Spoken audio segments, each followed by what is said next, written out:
Actualité du jour tey jeudi le 5 janvier 2023 ma war ko commencer ak décision bi nga xamante ne président bu Russie bi jël na ko muy Vladimir Poutine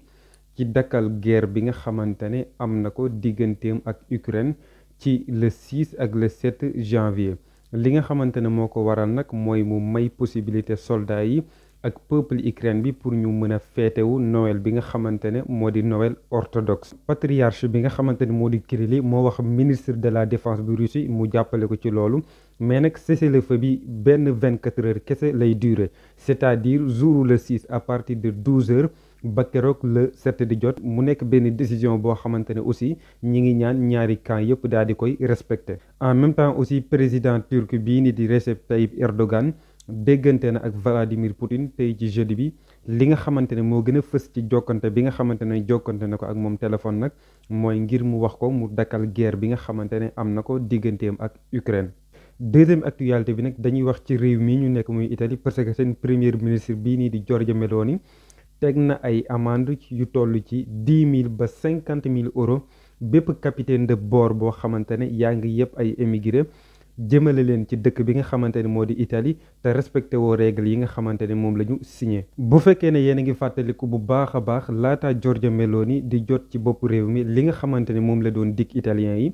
bokk na ci ne bu fekkee ne toog na dinaa imposer li nga xamante ne moo di blocco navale. Blocco navale nag li nga xamante ne loolu lay tekki mooy ay bateau yoo xamante ne dañ koy teg ci diggu géej gi nga xamante ne émigré yi bu ñu ñëwee duñ mën a am possibilité pour mën a jàll mais depuis mu toog ba tey aussi nag taxul mu am possibilité pour mën a imposer li nga xamante ne moo di blocco navale bi léegi nag solution bi nga xamante ne moom lay commencer di incarner mooy lan muy amende bu toll ci 10 000 jàpp 50 000 euros mu war a dal ci bépp capitaine de bord boo xamante ne yëpp nga ay émigré ci sa bateau te respecté woo accord yi nga xamante ne moom la ñu signé. ba tey ci actualité yi manifestation bi nga xamante ne Yewwi Askan Wi waroon na koo amal suba le 6 janvier 2023 préfet bu Dakar interdit na ko li nga xamante ne moo tax mu interdit ko nag bokk na ci ay waxam mooy dafa am ay liggéey yoo xamante ne dañ koy amal ci place de la nation bi nga xamante ne foofu la ñu war a amal manifestation bi liggéey yooyu nag dafa jëm ci bus rapide transit yi nga xamante ne ñi ngi koy amal en même temps aussi liggéey yi nga xamante ne ñi ngi koy préparer pour fête de l'indépendance mais nag militant Pastef bii nii di Amadou Ba taxul mu bàyyi mu sedd parce que wax na ne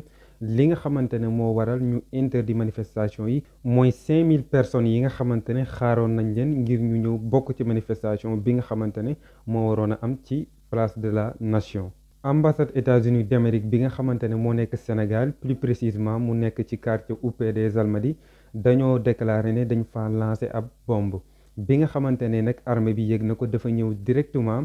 képp koo xamante ne nekkoon na ci biir ambassade bi rek dañ ko wax automatiquement mu génn bi nga xamante ne wax nañ leen aussi ñu génn ñu bari ci ñoom ba ñuy génn daanaka seen ay bagages sax foofu lañ ko bàyyi dañoo daw automatiquement génn makkaan ba ñaari colis lañ fa suspecté mais nag dañoo ne benn bi ci la bombe bi nekk ay agent de la police ak gendarmerie même GIGN sax ña nga fa dañoo armé wu ci kaw ba ci suuf ay masque la ñu takk ak ay gants protégé wu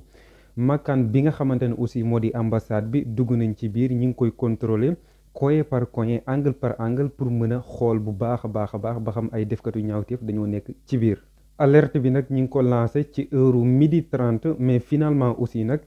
situation bi dellu na en normal ba personnel bi finalement mujj nañ dellu ci ambassade bi continuer seen ay liggéey mu tombé ak fi nga xamante ne foofu la ñu war a jeexalee actualité bu tey bi comme ni ma leen ko waxee rek chaque jour incha allahu taala dinaa leen andil actualité yi nga xamante ne moo gën a fës te gën a am importance ci journée bi kon ma jox leen dig daje ba suba incha allahu taala jërë ngeen jëf.